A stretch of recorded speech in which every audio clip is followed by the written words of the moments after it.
Praise the Lord. അനുഗ്രഹിക്കപ്പെട്ട ഈ നല്ല സമയത്തിനായി ഞാൻ നന്ദിയോടെ കർത്താവിന് സ്തോത്രം ചെയ്യുന്നു. റോമാലേഖനം 4-ാം അധ്യായം അതിന്റെ 3-ാമത്തെ വാക്യം ഇങ്ങനെ പറയുന്നു: അബ്രഹാം ദൈവത്തിൽ വിശ്വസിച്ചു, അത് അവന് നീതിയായി തീർന്നു. ദൈവത്തിൽ വിശ്വസിക്കുന്നവർക്ക് നീതി നടത്തുന്നവനായ ഒരു ദൈവം. എന്നെ ശ്രദ്ധിക്കുന്ന വാത്സല്യ സഹോദരങ്ങളെ, നമ്മുടെ ദൈവം നീതിമാനായ ദൈവമാണ്.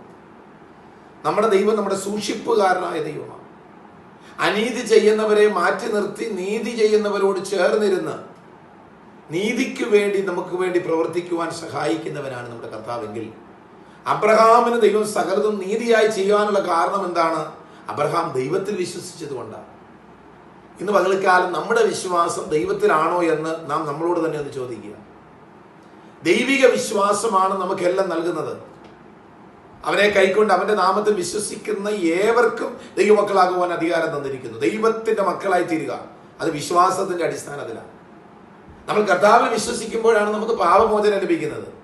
കർത്താവിലുള്ള വിശ്വാസമാണ് നമ്മുടെ പല എല്ലാ പ്രയാസങ്ങൾക്കും പരിഹാരം ലഭിക്കുന്നത്. രോഗം മാറുന്നു, കടഭാരം മാറുന്നു, മാനസിക വിഷമങ്ങൾ മാറുന്നു, തകർച്ചകൾ മാറുന്നു, ഇല്ലായ്മകൾ മാറുന്നു. ഇതെല്ലാം ദൈവിക വിശ്വാസത്താലാണ്.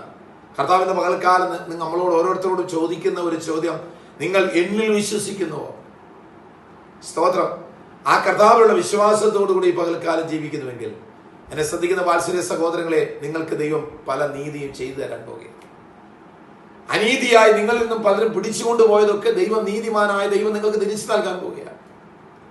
അനീതിയുടെ ദാതാവായ, അനീതിയുടെ നേതാവായ പിശാച് നിങ്ങളെ തകർത്ത് കളയാൻ പലതും പദ്ധതി ഇട്ടെങ്കിൽ, നീതിമാനായ ദൈവം ആ പിശാചിന്റെ തലയെ തകർത്ത് ദൈവം നിങ്ങൾക്ക് വേണ്ടി ചില നീതി നടത്തി തരാൻ പോവുകയാണ്. ആകയാൽ ഈ പകൽക്കാലം വിശ്വാസത്തിൽ ഉറച്ചു നിൽക്കുക, കർത്താവിനോട് ചേർന്ന് ജീവിക്കുക, അനീതിയിൽ നിന്നും നീതിയിലേക്ക് വരിക.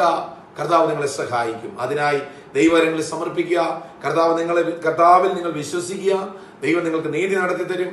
അതിനായി കരങ്ങളെ നീട്ടി കർത്താവിനോട് പ്രാർത്ഥിച്ചുകൊള്ളുക. നീതിമാനായ ദൈവം നിങ്ങൾക്ക് നീതി നടത്തും. നിങ്ങൾ എവിടെയാണോ പ്രയാസപ്പെട്ടിരിക്കുന്നത് ആ വിഷയത്തിന്മേൽ ദൈവം പ്രവർത്തിക്കാൻ പോകുന്നു.